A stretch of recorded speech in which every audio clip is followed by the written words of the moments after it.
Okay, to start with, I would like to formally introduce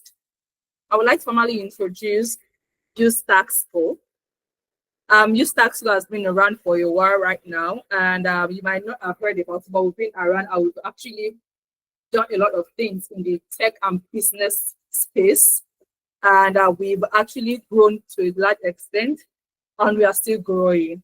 So UStackSchool is a next generation technology and business school for career professionals, as you can see on my screen. And yeah, we are a multi-award winning edtech career company that empowers students, both locally and international students and professionals, aspiring career professionals, junior to mid-level professionals, and rising to leadership founders and entrepreneurs. Over the years, we've done a lot of work, and it is currently speaking for us, right? We've done a lot of work in the edtech space, and it is still speaking for us. And our vision and mission is to create a future where education is practical, career pathways are accessible, and every individual, regardless of your background, your location or experience, has the opportunity to thrive in the global economy. Please, are you with me? If you are with me, just send a thumb up. Just send a thumbs up if you are with me. Yeah, okay. All right. And so basically, while we started UStackSchool, right, we noticed that a lot of people have actually taken a lot of tech courses, and they keep coming back to say they're not able to practicalize it. They don't know how to go about with it. And that is why we decided to make use of a different approach, different strategy within UStackSchool. So basically, our own education system is 70% practical and 30% theory. Trust me, a lot of people that have gotten the opportunity to learn with UStackSchool, they are currently working in big tech organizations across the world, and they keep coming back to tell us that no, you guys really gave us the best, right? And 70% practical, 30% theory. It's not like, 60% theory, 40% practical. We prepare you ahead of what is going to be like in the tech space, what you are going to see, what you are going to experience. And our mission is to revolutionize education, career development, and economic mobility. And we also make the price so affordable for people at the same time. And like I said, our boot camps are practicals. You have access to real life practicals, real life dealings, projects. Not like you just do a course and you will not be able to practicalize it. You will have access to real life projects, mentorship, and at the same time, a lot of things.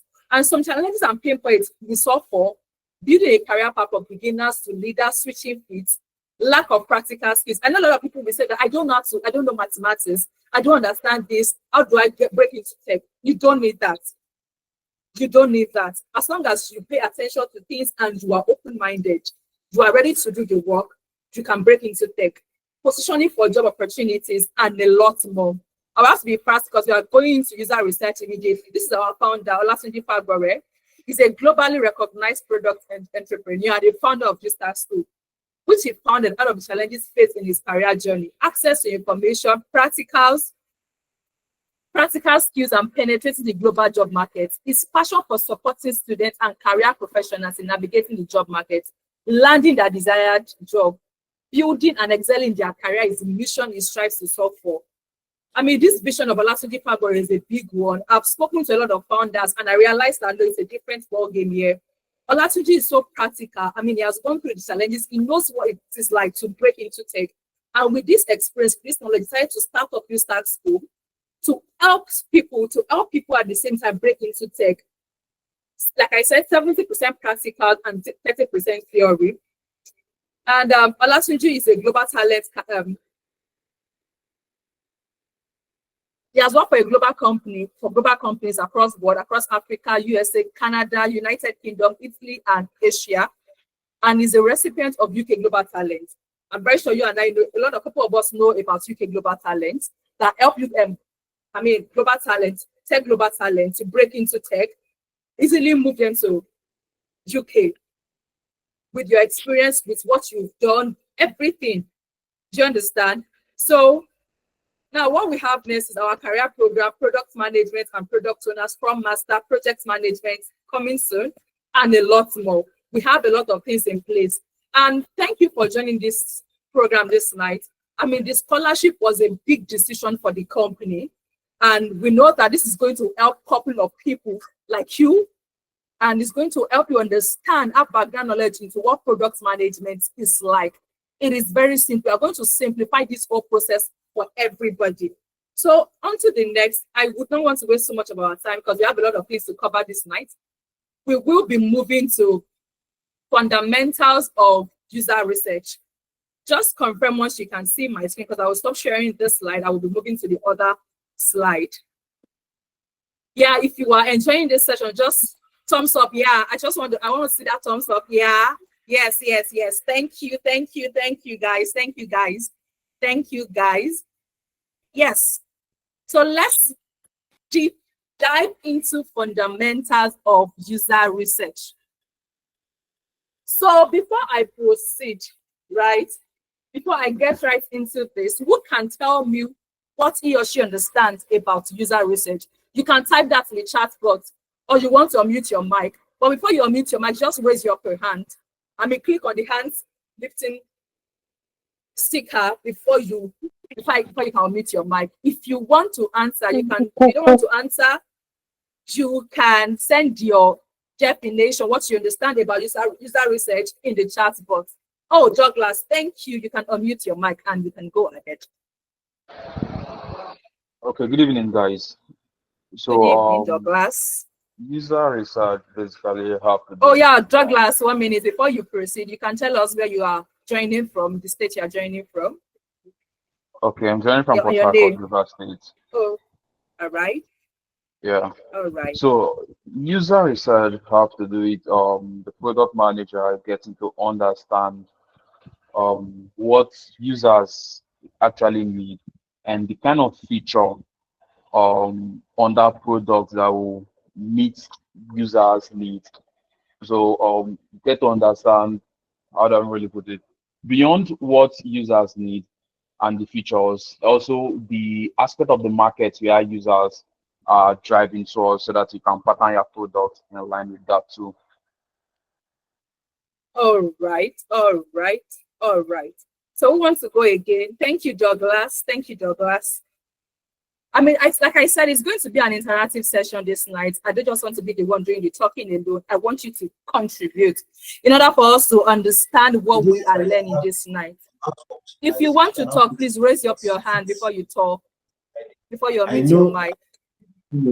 We've not actually fleshed out that.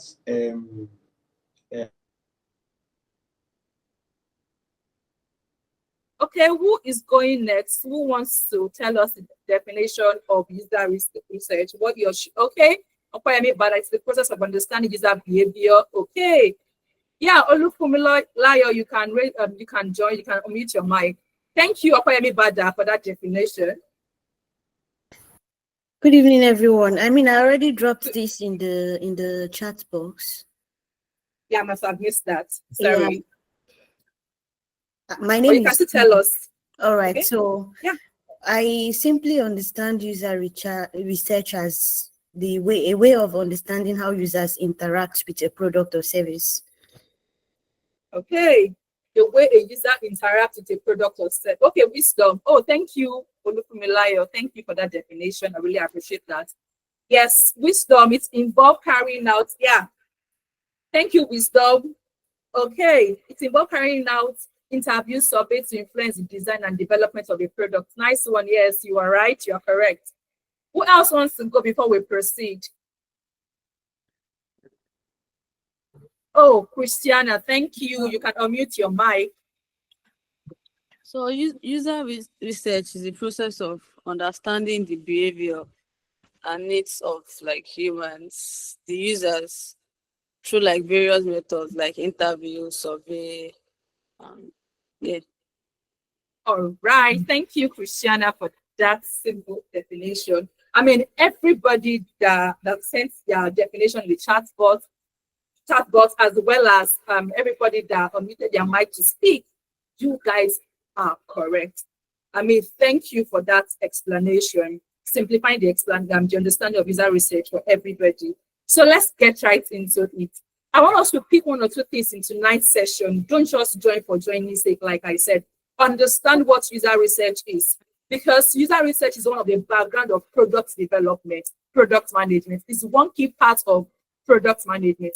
Without user research, you cannot understand the needs of your users, your customers. You can't understand how they are going to be able, they'll be able to interact with your products. You just build your product for building's sake. Now, the learning objective, definition of user research, what we'll be covering tonight, importance of user research, understanding the types, process, and methods of user research, common challenges, solutions in user research, tools for user research, impact of user research in product development. Now, let's get right into it. If you are excited, please thumbs up, thumbs up, thumbs up. I don't just want it to be an ordinary session this night. Thumbs up. Thank you. Thank you. You can all see my screen, right? Okay.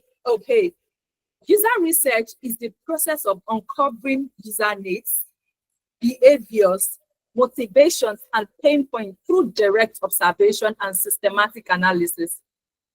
Like I mentioned, it enables product teams to make user-centered decisions and reduce guesswork in product development. So here is the thing. User research simplifies the whole processes of building a product for you from start to implementation. The behavior of your users. Who are they? What is their age group? Are they employed or unemployed? What category of people are you building the product for? Who are going to use this product? What will the product be like once your user lay their hands on it in the next few months? Do you understand? User research studies what people need to do, why it helps designers create better products by observing users, asking questions, and analyzing their feedback. So it's not just for product manager, it's also help designers, it also help the developers as well to know the direction of what they are working on. It influences roadmap, product roadmap at the same time. Like I said here, the primary goal of user research is to build products that are valuable, usable, and feasible based on real users' needs. I used to say something, when building a product, let your product be seamless and easier to use. When you are building a product, let your product be seamless and easier to use. Don't just build product for building's sake.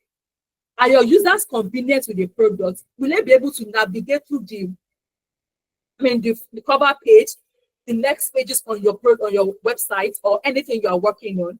That is the goal of user research. Now, secondly, why is user research important before doing product development? To build a viable user research is very important. User research is critical for product managers throughout the product lifecycle, before development begins and during development processes. Here is why. Number one, to validate assumptions and reduce risk. Like I said, you don't just sit down one morning and say, yes, I want to just build this product. Of course, it might be a need in the market, but carry out your research. Understand the pain points of people. Understand how will they feel once this product is out. Once I build this product, how will they feel? Validate their assumptions and reduce risk. It's before development helps identify real users' needs rather than relying on gut feelings or stakeholders' opinions. I often say it, you don't need to rely on your gut feelings or stakeholders' opinions, because some of the stakeholders are not the ones that will be using it.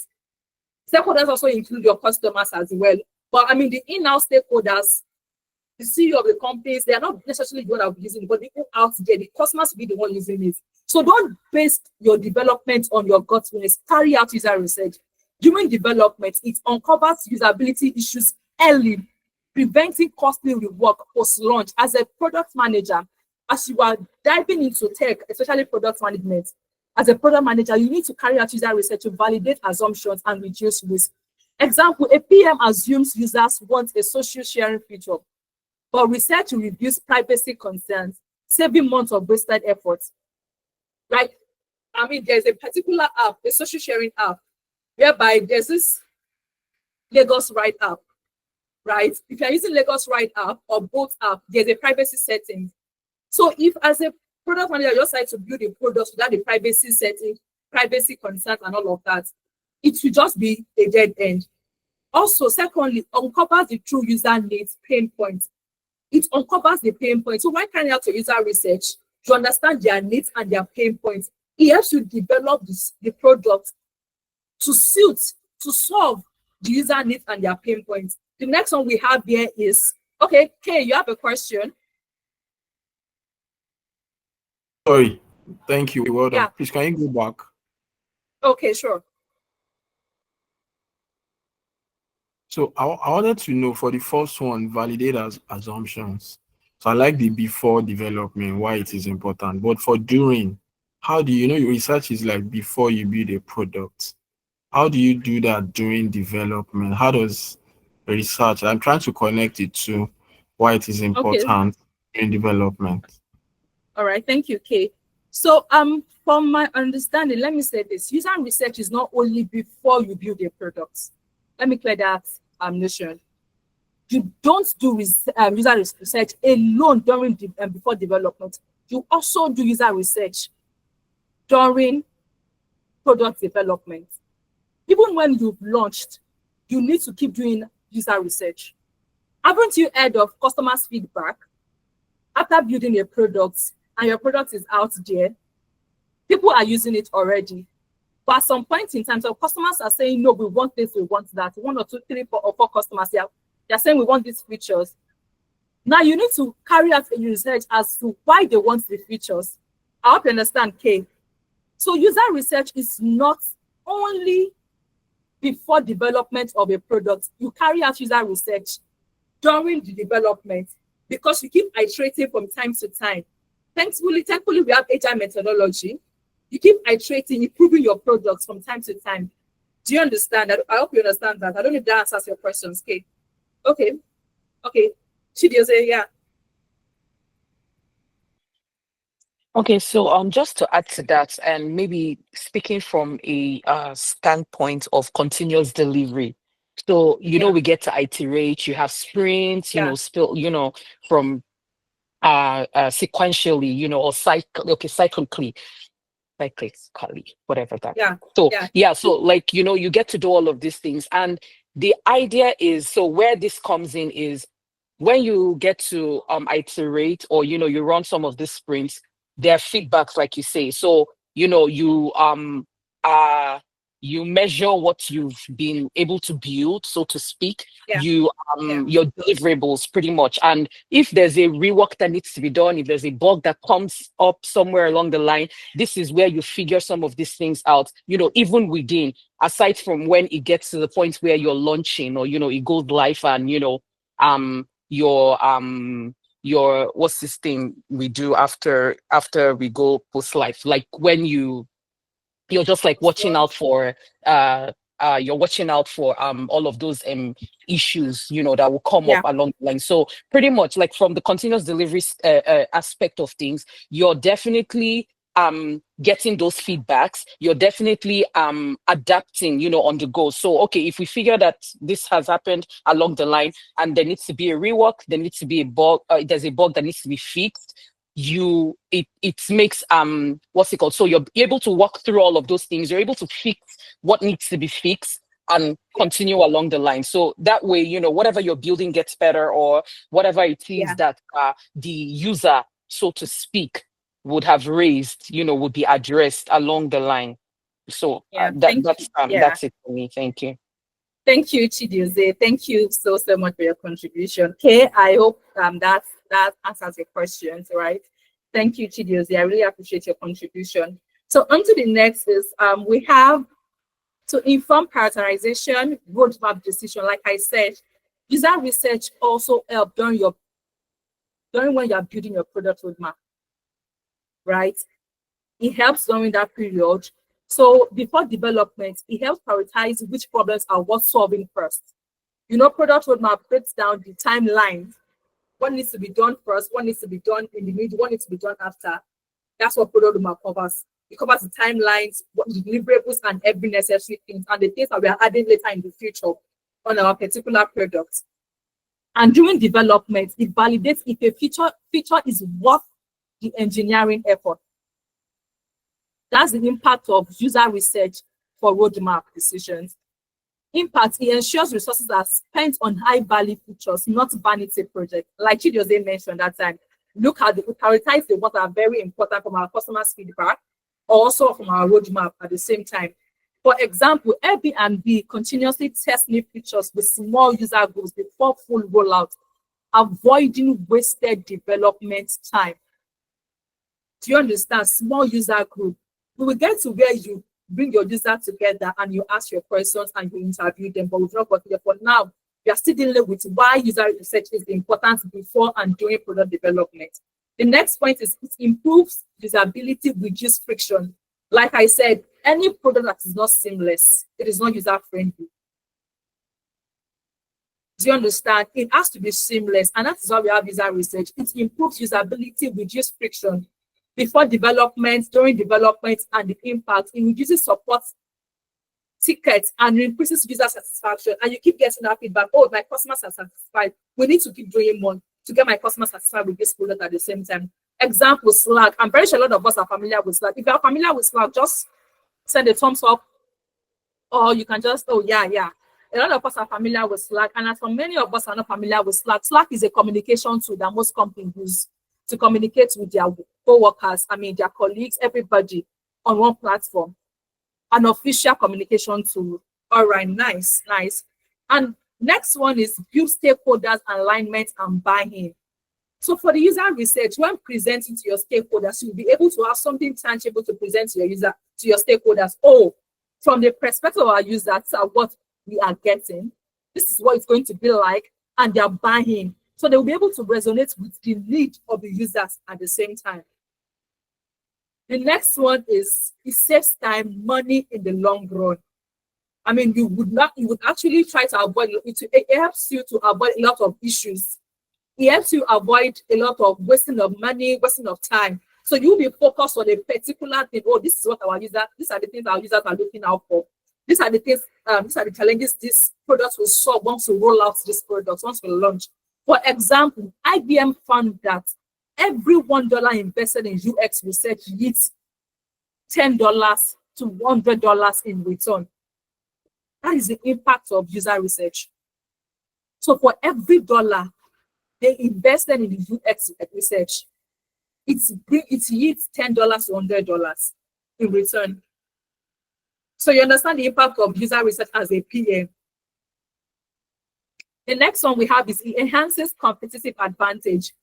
So more like what the other company that is doing same thing as yours is doing, you would be able to, some companies that are currently in the same space, some of them don't even carry out user research. But for you to stand out and for your product to stand out, it enhances competitive advantage. You need to carry out user research. You would be top at the top of your game. The products will be user friendly to the point that you start getting people will start referring your products to a lot of people. Do you understand? Like Tesla, over the air updates are informed by real-time users' behavior. So that's the impact of user research and enhancing competitive advantage. Now, core objective of user research. If you understand what we've said so far, please just send a thumbs up. Okay. Oparaya. So in the case where the product has been launched and you have it on Google Play Store, and on Google Play Store you can leave reviews and feedbacks about whatever issue you're facing with the products. That's for like of an app, and you get some negative feedback on there. Can that also be some kind of user research? Can that also work towards like a user research? Yeah, it can influence carrying out user research. So if you have that feedback, not once, not two, from people on Play Store, the PM should carry out user research immediately. Not one, not two, not three. User research does not have to take a long time to be carried out. You come up with your questions, your type form questions, or your questions in Google form. You send out those questions for feedback. So these are customers' feedback, the pain points of your customers are using your products. So they also influence the user research. Like I said, user research does not stop when you've launched. It continues during post-launch. Oh, thank you, Anne. I hope that answered your question. It does, thank you. All right, Ogochukwu, yes. Yeah, you can go ahead. Ogochukwu, you have a question. Yes, I have a question. Good evening, everybody.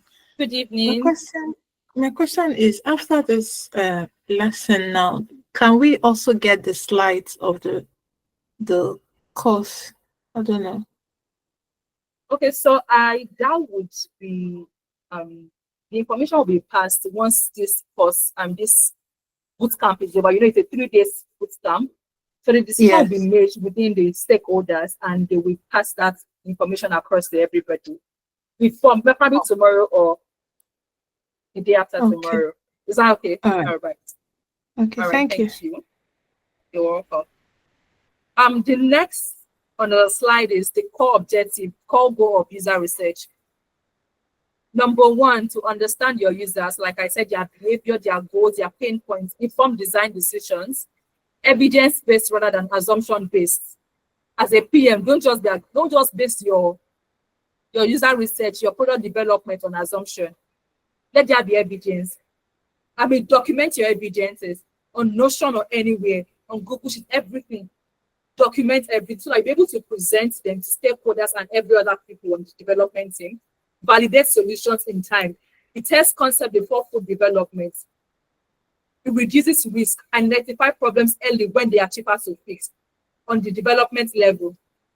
The next one we have is types of user research. We have the qualitative research and the quantitative research. So before I proceed, who is going to tell us what he or she understands about user qualitative research?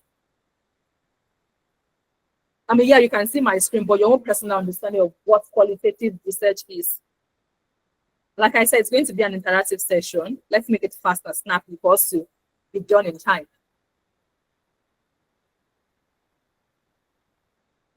Okay, it seems like, okay. Who is ready to tell us what he or she understands about qualitative research and quantitative research? Yeah, Kay, you can go ahead. Yeah. So I think Kay, from you what can go I ahead remember, first. so qualitative is the answers why, right? Okay. Why, then quantitative is what in terms of maybe data and stuff. Why qualitative is more of why. So that's where you see people doing interviews and all. But then quantitative is just the number. Let's see the data. That's what I remember Okay. about it. Yeah. All right. Thank you. Thank you, Kay. Thank you. Thank you. Yeah. Adeyemi, Christiana, yeah, you are raising your hand. You can unmute your mic.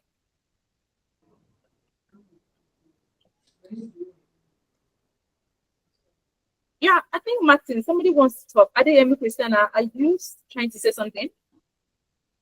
If you are speaking, your mic is not on mute. Oh, so sorry. I said qualitative deals with like deep insights. Okay. Like why will, for instance, why will a user prefer another app to another app? Okay. Yeah. All right. Thank you, Oyikosola. Thank you, Christiana.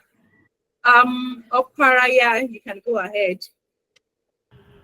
Okay, so I think your slide kind of gave it away, but before then I had an idea. Qualitative is more like opinions and insights, really, and trying to get the context behind something, maybe like an opinion. But quantitative is more about numbers, about something like that's measurable, that you can analyze, that is a bit more easy to analyze. But qualitative is more like interpretations. You're trying to interpret, like understand something behind it. I think. Yeah, all right. Thank you, Opara. Thank you, Jonah. Thank you, Oyikosola. You guys are correct. Thank you. So in order for us not to take too much about time, let's just go into it. Like they said, qualitative research, deep insights. It explores why and how. This is where you carry out interviews, observations. It provides depth and context, smaller sample size. So you can, come up with, what is it called? Martins, you can please mute your mic, and you can come up with interview questions and share with people So your user interview questions, you can come up with different questions, their age group, their names, and every other thing. A lot of questions within, right? And the quantitative gives you measurable data. So you convert this, it comes with analytics, you use Google Analytics, Mixpanel, A/B testing, its map for your research. So the higher the number of people suggesting this, looking out for this will influence your decision with respect to the feature you are working on in your product, or your product is going to be like. And the next one we have is, yes, generative discovers new insight and new opportunities. Like I said, you don't stop user research.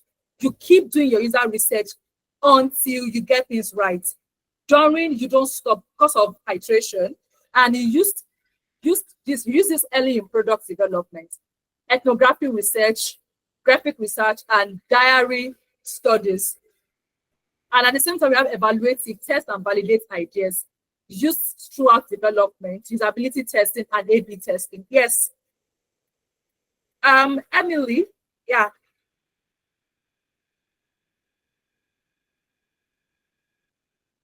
If you are speaking, Emily, your mic is. Hello. Good Hi, evening. Emily. My name is Emily.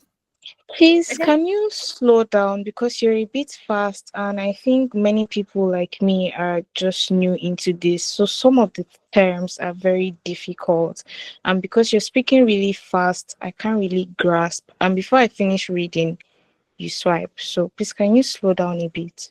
Thank you very All right, much. sure, that's okay. So yeah, thanks for the feedback, Emily. Yeah, so we have the generative and the evaluative user research. So let's go to the next one on the slide. Key user research methods.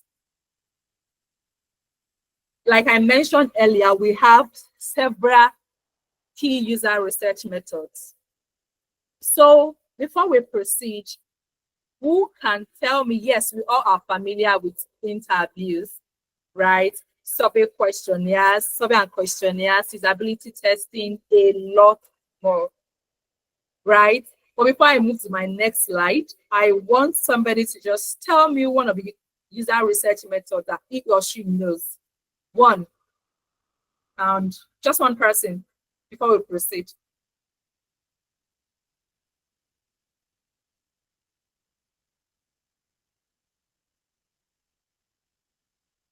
Yeah, Chidioze. Yeah, then you can go. Chidioze, you can go first. Okay, yeah, Valisa, that's your name, right? Bolade, just call me Bolade. Oh, sorry, Bolade. Okay, please, it's okay if you just call me Dozier. You get, yeah, not okay. the full name. Yeah, please. Okay, so Okay. would it be safe to say? So yeah, so I'm just speaking from so sometimes I'm just trying to envisage like workplace settings, dealing with teams and all of that. Would it be okay? Would it be also okay to say that sometimes some of this research, aside from it being external, like having to do interviews, surveys, questionnaires, and the rest of that, all that fun stuff, sometimes I think this comes from a place of stakeholders.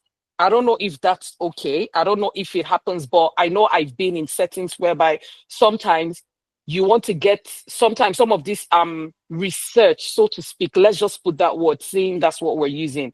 It's majorly or mostly comes from the stakeholders because they know that, okay, this is what the business is looking for. This is what senior leadership is looking for. This is what we're trying to do within.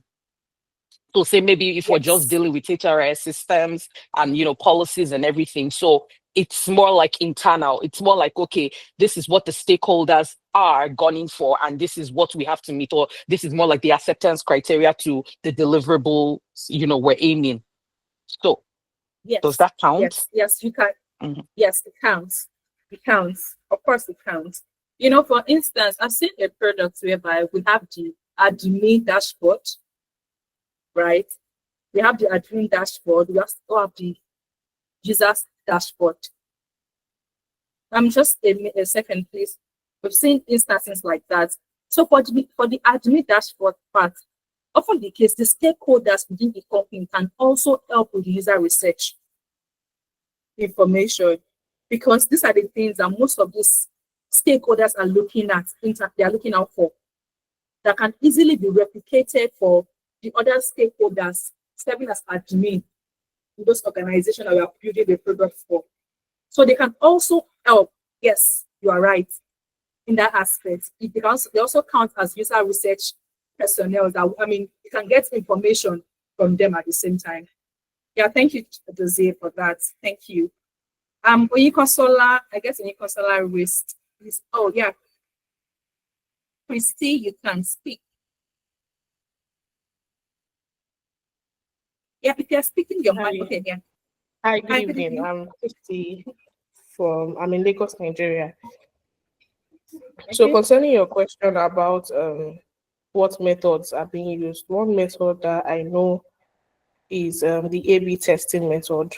This is where we would want to like optimize or know which feature better suits our users, and then we can create two versions of that particular app, and we'll see how the users interact with them. Then we'll know which one we can pick as the best what's it called, the best interface for these users to use. Oh yeah, you're right. Thank you, Christy. Yeah, Oyinkansola, quickly. Okay, good evening, everyone.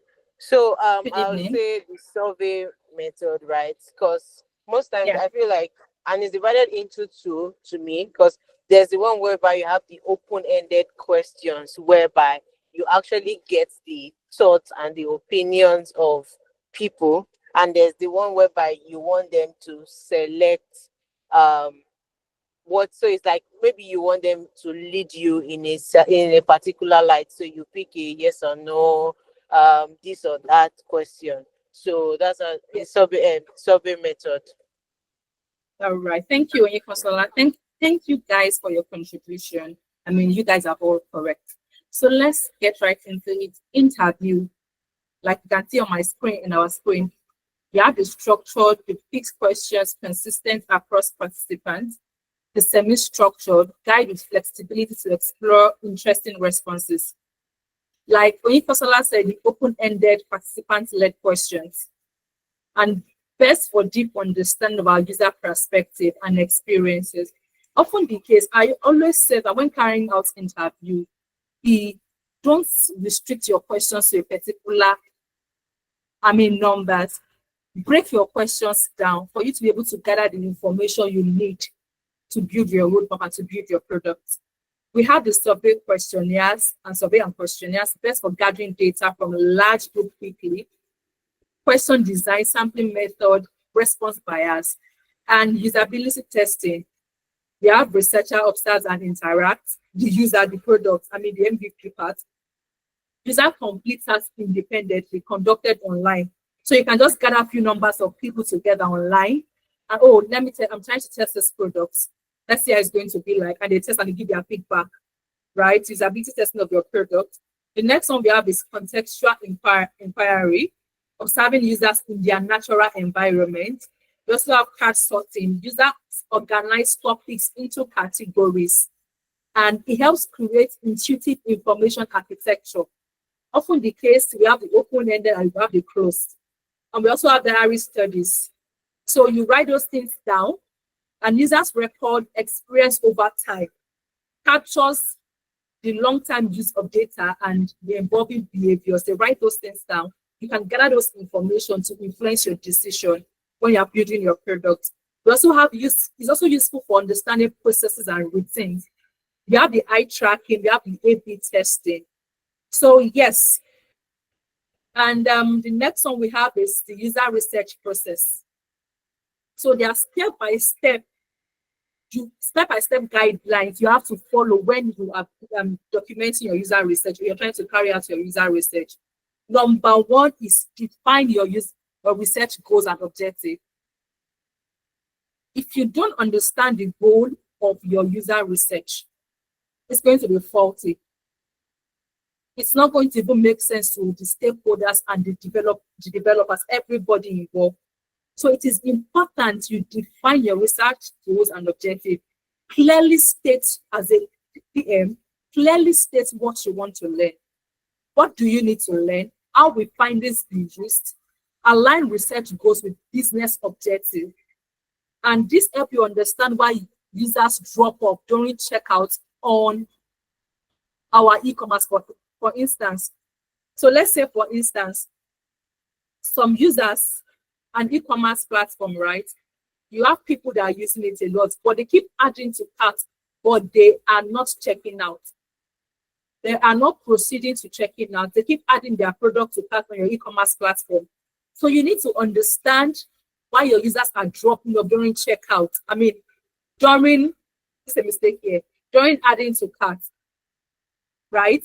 And this also helps you to influence the decisions you want to make with respect to making that feature seamless for your users, or probably when they want to check out, it is not easy for them to check out on your e-commerce platform. The next one is select the method you want to use. We've clearly stated the method that we have, right? We have the qualitative, the quantitative, the interview, the survey questionnaires, and every A/B testing. Understand the method you want to use based on stage of product development, then available resources, time, and budget. A lot of time, companies pump money in user research. So when you spend money, like IBM, that example I made earlier, IBM, for every $1 they spend on user research, they get like $10 to $100 back. So this help at the same time. Then we have the next one, the recruit participants. Step 3, recruit your participants. You can recruit your participants when you go out, you can step out. You can also recruit your participants online, creating a focus group. There are so many ways you can recruit your participants. Oh, I'm focusing on this particular age group. Probably age, if you're building an app for Gen Zs, like from age, let's say 18 to 26 or 27 or 28. Or if you're trying to build an app for the older one, so you know the age group you are working on. And also aim for representative samples. You can get 1 or 2, 3 or 3 persons, and also consider incentive recruitment method. Sometimes some people send out survey online, and I don't know if you've seen it before. They pay you to gather to do research for them and they pay you at the end of like a tip you. Or for this research you carry out, they're giving you like $5 per day. So some companies gather their research through that at the same time. Or when you go out to the field, you gather your research, you tip the people that you are meeting with. Oh, thanks for this information. You've been helpful. And recruitment method.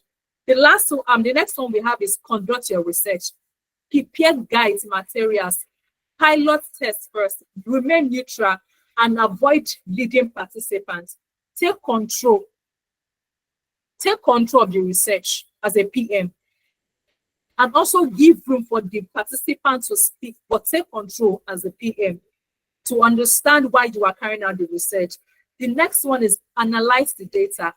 Like I said, this is a step-by-step process guide of your user research. Analyze the data, the qualitative method, the quantitative method. Look for patterns, similar patterns, and insights, so that this will also help you influence your decision when building your product. Then share findings, create actionable recommendations, tailor report to audience, your stakeholders, the executive, the developers. Tailor the report in a way that they will understand the report. Some of the executives, they are focused more on the financial part. The designers and like Chizoba, sorry, like I said earlier, we have to give this feedback later, right? And the designers, the way that we understand it, make it simple for them. And also use compelling storytelling with user quotes and videos.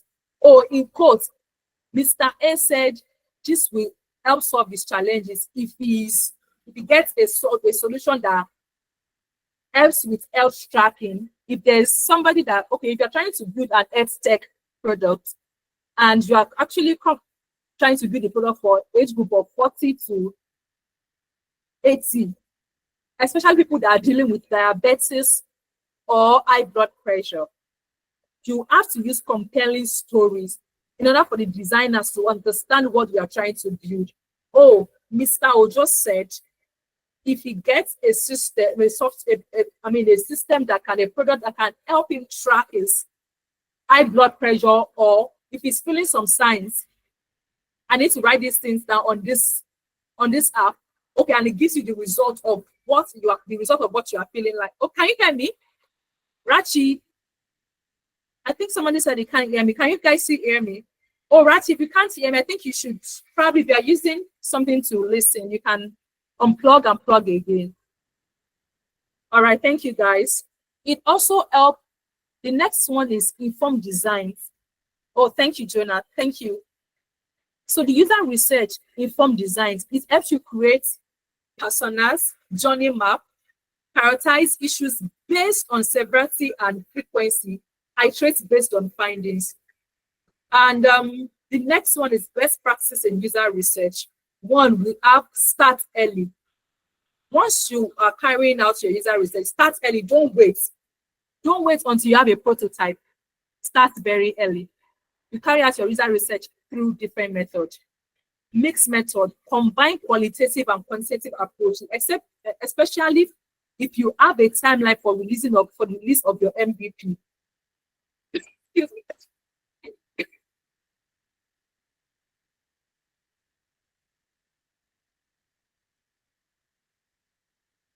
Sorry, guys, let's take water. So if you have a timeline for the release of your MVP, your minimum viable product, you want to release the product in time, combine qualitative and quantitative approach. It helps fast track the whole process, involve stakeholders, build empathy by including team members in the research. Focus on behaviors. What people do often differs from what they say. I hope you understand that. As human beings, what people say most of the time is different from what they do. Right? Their reaction is different from what they say. And also, some small samples can be powerful. 5 users often uncover 85% of usability tests.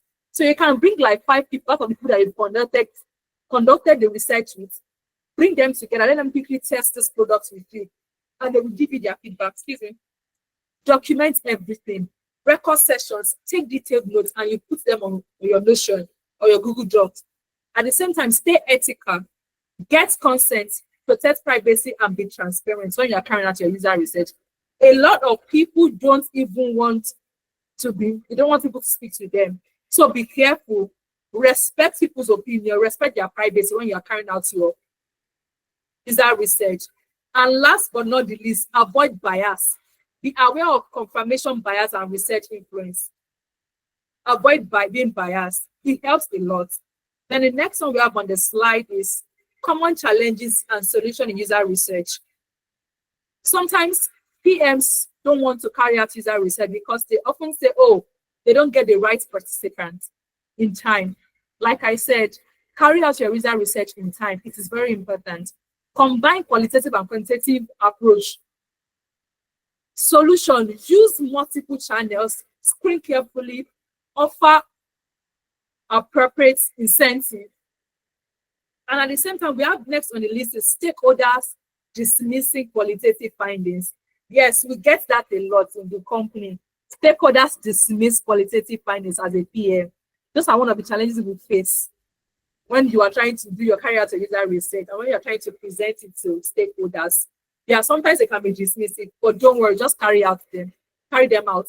The solution you will to provide in this kind of challenges, supplement with quantitative data, show video clips, demonstrate business impact. That is what most stakeholders care about. They care, yes, you get recording, it is being recorded. Stakeholders, they supplement with quantitative data, show video clips, and demonstrate business impact. Some stakeholders, they care about the revenue part. So when you are presenting this data to them, show them the impact, especially for the revenue part, and also show them video clip. The next one is limited time and budget. Of course, there's no time. Focus on lean method. Prioritize critical questions. Use remote tools. Prioritize critical questions, important questions. At the same time, the next challenge you might face as a PM is analysis paralysis. The next one we have is,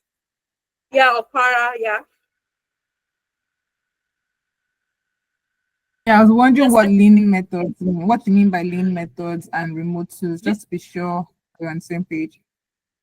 Yes, so for the remote tools, there are a couple of remote tools that you can use, right? You can use Zoom, you can use Google Meet, you can gather people together in order for you to lean method is a kind of methodology in product management that helps to cut costs. Do you understand? So it helps to cut and reduce time friction and all of that. So okay, Jose.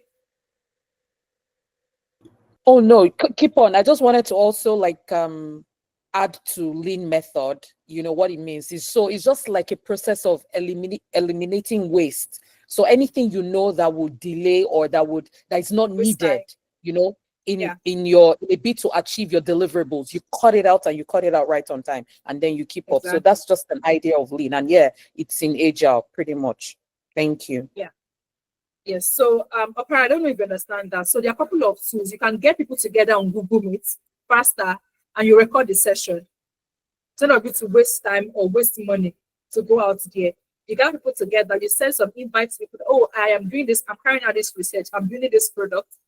I need like 5 people. Just send some questionnaire, or you can tell them, ask them a couple of questions, or you bring them together on Google Meet or on WhatsApp call.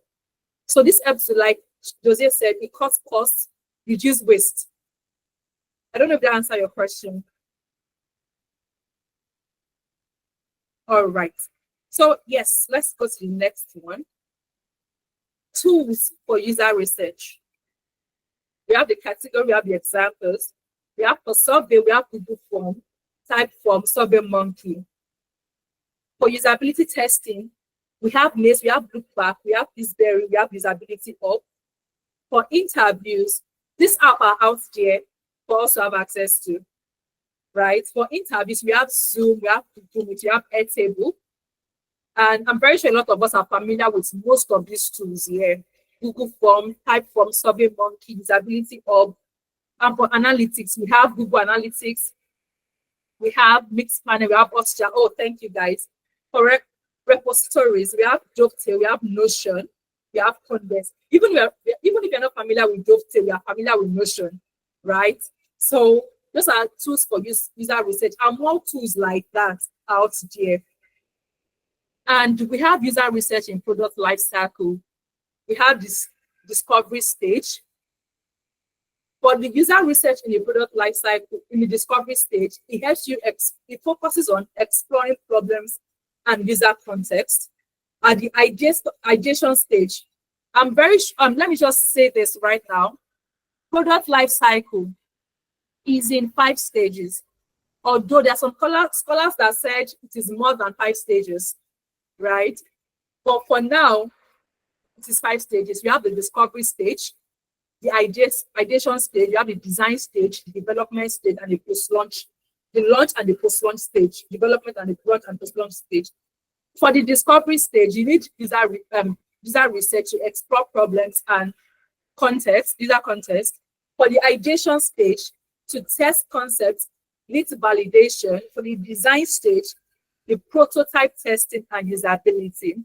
For development, launch, user feedback and loops. For post-launch, satisfaction and feature adoption. I think it was Kay that asked earlier that is user research only for product development, and why do we need product user research during? So for the post-launch, you need user research for satisfaction and for feature adoption. So you keep iterating from time to time. Yes. Opera, yes. Yes. So in design, I'm just wondering, prototype testing and usability, isn't that for usability? Doesn't it mean that's where the front end comes in to ensure that what the design has done is usable to some extent? So would that not be under development? Okay, for the prototype testing, yeah, of course, once the designer build this product, once the designer come up with the design, he pushes to, he hands it over to the front-end engineer to implement, right? But sometimes, often the case, when the design is done, during when it is done, the prototype testing is also done, but not like the real prototype testing. Often the case, you can also carry out prototype testing during implementation when the front-end engineer is working on the implementation of the design. So you can also do prototype testing when the developer is implementing the design and also when the design is being done. Yeah, Ifoma, you have a question? Yes, hello. I want to ask, what's the standard timeline to do a user research? For example, you get a job and you have to work. What's the standard timeline for user research? So it depends on how fast. Like I said, the timeline of your MVP will determine. Some people will say, "Oh, we are bringing things together. We need the space of 1 month. We want to launch our MVP." Right? So for that to happen, PM needs to carry out for me, right? Some people say 1 week, some people say 2 weeks. So it depends on how, the timeline of the launch of your MVP or the launch of a particular feature you want to add. So it depends on the timeline, but sometimes it's advisable that 1 week or 2 weeks or 3 weeks. So depending on the timeline of the organization, minimum viable products. That's the meaning of MVP. Let me just type that in the chat box. MVP, minimum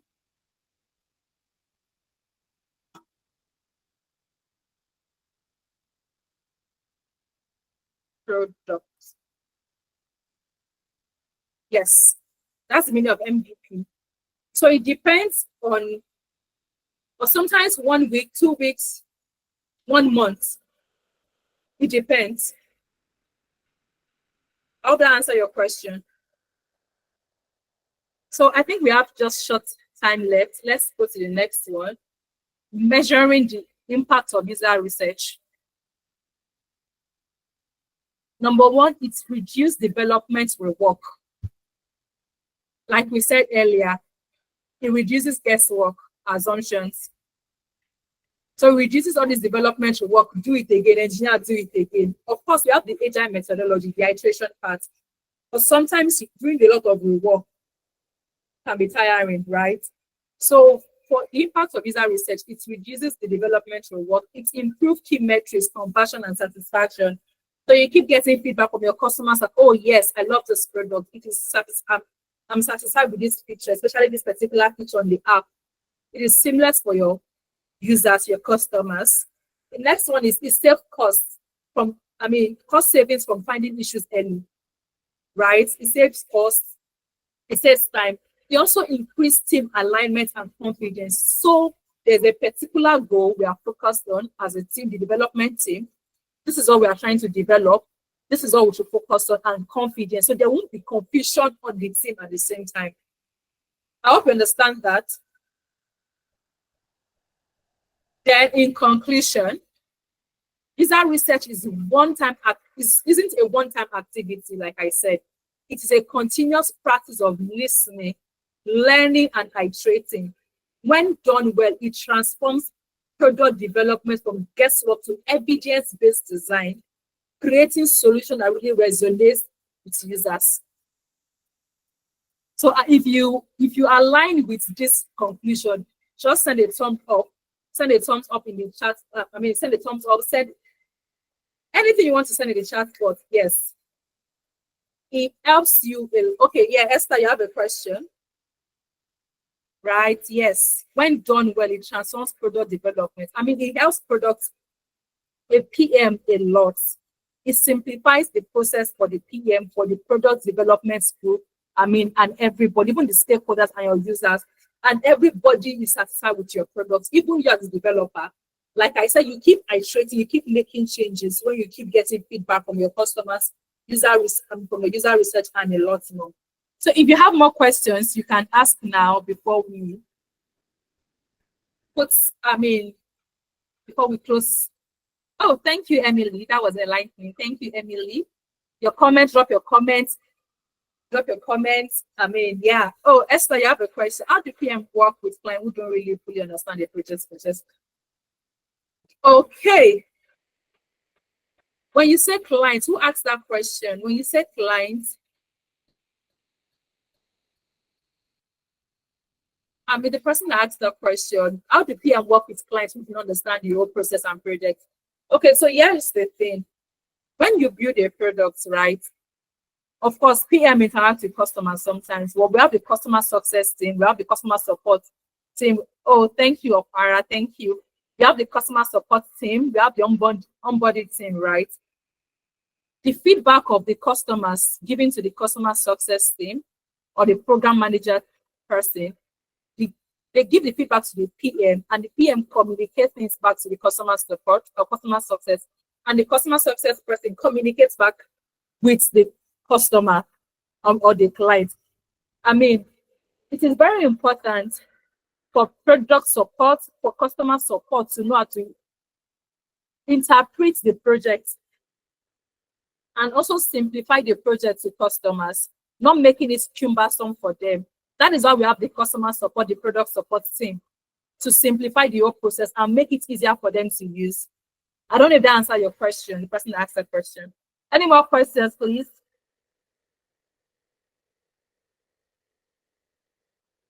If you have, okay, hi, David, yes.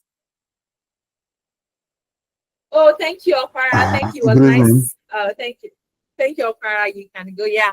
Tomorrow is going to be a practical session. Before you guys go, before you drop off, it's going to be the practical session of user research. So don't miss it. You have to complete the all 3 days for you to get certified at the same time. Don't miss it, please. And it's going to be interactive like today. I hope you enjoyed tonight's session, Opara, everybody. All right. Yeah, David, you can go ahead. Thank you, guys. Thank you. Yeah, David, you can go ahead. I think we still have like 10 Yeah, minutes. good evening. Okay, good evening. Yeah. I believe you can hear me, right? Yes, yes, I can. Okay. So please, just a quick question. You know, when you're talking about this user research, right, and you're talking about post-launch, right? The aspect of post-launch is when you're reaching out to users for them to give you feedback on what you built in your MVP, right? Now I'm having a little challenge, right? Because reaching out to users, what is the best way? Let's say you built a product that is boring, you know, like a different kind of product. There's some products that are interesting that you can get users easily, but let's say you build a very technical product that is boring. What will you say is like the best way for you to reach out to users, you know, to get them to demo the product and to give you feedback for free? Okay, so Douglas, you have a question, you want to answer this question? Yeah, I would just love to drop one or two regarding the question he asked. Okay, yeah, And go ahead. now you can't 100 conclude on your own that this product is boring. You as a product manager, as a product owner, now calling your product boring. That's first step, setting yourself up for failure. So your own task is build Sorry, please. MVP. Sorry, Yeah. sorry, you're misunderstanding me. When I say boring, I'm not saying that the product is not a good product, or I'm not talking down on the product. We are product manager, like let's just be realistic. There are some products that are more fun. When you're talking about fintech, when you're talking about media or media platform, right?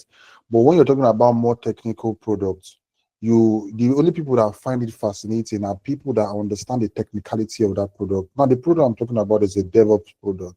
If you don't have that technicality, when I'm speaking or when someone is speaking all those language, you will not understand it. It doesn't sound fun. I've worked on the media platform during an internship earlier, and it was very interesting because it was more like an image generation, so people could easily understand what you're building. But when it's a technical product, you're limited in a way because you need technical people to actually give you the feedback that you need to build on. I don't know if you understand. That's why I said boring. I'm not looking down at Yeah. at the product I We worked are on. No. we are still saying same thing. Now, first, when you you identify the industry where your product fits in. Then that's where we still fall back to user research and getting the people, a sample of the community that will be using this product, or the community you are pushing this product to. So get some of them to test run or get their view on certain features and certain things. I get to see what these persons are really interested in. I intern with a Web3 company, building music business solutions for creators. And there's a time whereby we need to understand what these artists really need and how to build the product to suit the artist's needs. What we did was interview artists because this product you are building is for creators, artists. So you get to talk with them and see what their pain points are and what expectation, what they would have expected from such a product, and you can pivot towards that direction. I think it's just basically getting to have a talk with people in the particular industry that you're building the products for, so that the product doesn't end up boring for them when they use it. No matter how technical the product is, I think there should be a way of creating fun around it while they're working. All right, thank you, Douglas. Yeah, Dozie, yeah. All right, so please quickly. So I just want to add to, yeah, Douglas, thank you very much. And also, David, just to add to what he has said. So typically, like, when we're talking about product, we're talking about project management, we're talking about program, all of those fun stuff. You want to remember that there's one thing we always put, ahead of all of these things and that's where the personas come in. So when we're talking about the personas, we obviously definitely know that there is a reason, there's a why, there are expectations, like this is the target audience for this is what we're targeting. If we want to do away with a lot of manual processes, we want to make everything automated, we want to fix this, we want to do that. We already have the personas we're working with typically. And sometimes most of these decisions, like I say, it's not individual, it's not based off of okay, me as a product manager, what do I think, what am I looking forward to? Definitely there's that part of the product manager bringing, playing that role and wearing the hat of being a product manager, because some things would definitely pass through you. So long as a product comes up and we need to build, it will definitely be run by you one way or the other. So there are a bunch of stakeholders. There are people that matters, that make these decisions, key decisions of what we want to build, who we're reaching out to, the audience we're reaching out to, and what they intend to gain. Like, okay, once there's an MVP being passed there, or there's a deliverable, like what are we looking out for when we're getting feedbacks, and when we're inspecting and adapting, what are we looking out for? What do we aim to achieve? And I'll just give an example. So say we come up with a project, or a product, we want to build something.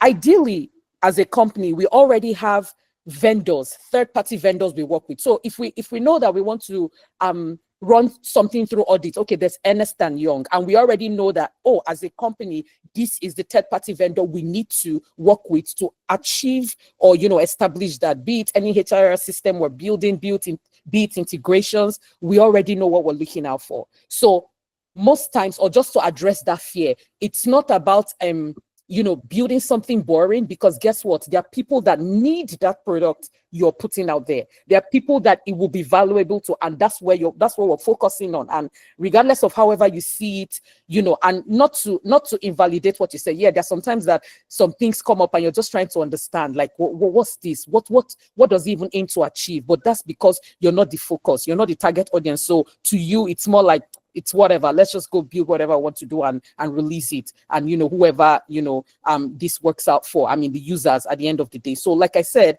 it's not about you individually, it's not about, because we already have these personas and we're following through those personas to make sure that we're giving them what they need at the end of the day, whether we see it, whether it makes sense to us or it doesn't. So I just hope that addresses your question right there.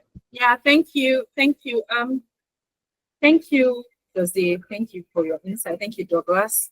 Thank you, Douglas. Thank you, Dozie. So let me just quickly say this, David. I think I got one of your questions, and the question you asked, you said, how do you get these people to carry out your research when the product seems boring? When building a product, I would like to say this.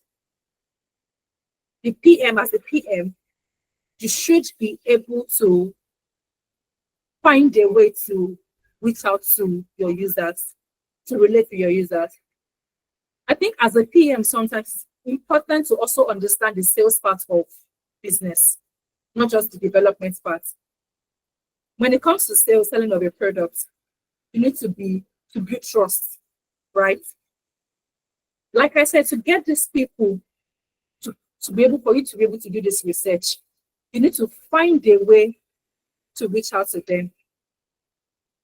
I'm very sure when you build that app, you already put the product out there for people to start coming on board to start using. Pick 1 or 2 or 3 persons amongst the users, reach out to them. Privacy is very important. One of the key practices I mentioned earlier, privacy, respecting boundaries, and all of that is very important. Reach out to these people, 1 or 2 or 3 persons or 5 people. Ask them about your product. Let them give you honest feedback about the products, in order for you not to keep building a boring product. I don't know if you understand what I'm trying to say, David. In order for you not to keep building a boring product, get their feedback, honest feedback, 1 or 2 or 3 people or 5 people. Reach out to them officially. That you need their contribution is very important to scale up the development of your products, because the product is built to satisfy, to provide solutions to their problems, to their pain, solve their pain. I don't even understand if you get that, David. Yes, I get what you said. Yeah, thank you very much, Valisa. I think everybody hit a point. Everybody hit a point, and if you combine everything, it all makes sense. Like, I'm not building, yes, again, I'm not building the product for myself. As a product manager, I'm not that technical in that side of the product I'm building, so it might not be so fascinating for me, but there's some people out there that, this solves that problem and they need it there, you know. So yeah, I should be able to reach out to those people, which I have done. But when you're working with an organization at times, they're looking at the numbers. We need more users, we need more people. And when you're building a technical product, you don't get users like that. It's not numbers. Yeah. Do you understand? You're not getting There's some products that you can see, like what Douglas said about music here. You can see artists. I'm sure I was an artist one time in my life, so you can see people everywhere, like artists that really want to like demo your product. But when it's a more technical product, people are like, and those people that are very technical, they don't really have time. They don't really have time to come and sit down with you and start, it's hard. I know what I'm telling you. That's why I had to like try out that question. But yeah, I'll just have to keep reaching out to them, and as you said, privacy. And build relationship with them. Yeah, build relationship with them. You need to build relationship with them. Yeah. Oh, Douglas, I don't know if you refer to what you want to say, or you have a question. Yeah, I'll be really quick. He did say something that some people like the technical guys, they are not really easy to come by and all that. You've not had access to their community or platforms wherever you find them.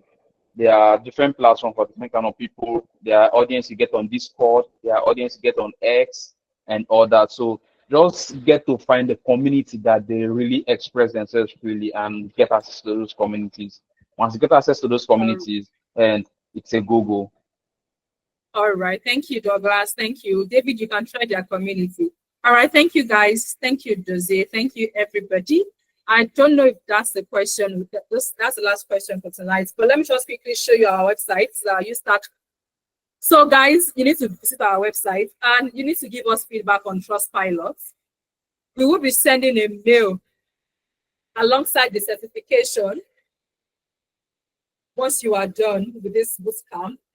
And please refer us, visit our website, and at the same time, talk to people about UStackSchool. I'm very sure you learned a lot this night, right? I'm very sure it was an interactive session. I did not want to make it boring. I wanted everybody to contribute and enjoy the session. And thank you so much, guys. I think this is where we draw the curtain. Thank you so much. Please take out time to join tomorrow. Join tomorrow. Join tomorrow. Oh yes, we will. We'll share everything together with the mail, your certification once we are done. Please join tomorrow. Your attendance tomorrow on the last day will determine if you're going to be getting the certification or not. Please. All right, thank you guys. You can all wrap up now. Thank you so. Yeah, the time will be communicated on WhatsApp for the time for tomorrow to be communicated right away. Yes, thank you guys for your contribution, for your time. Thank you. Bye.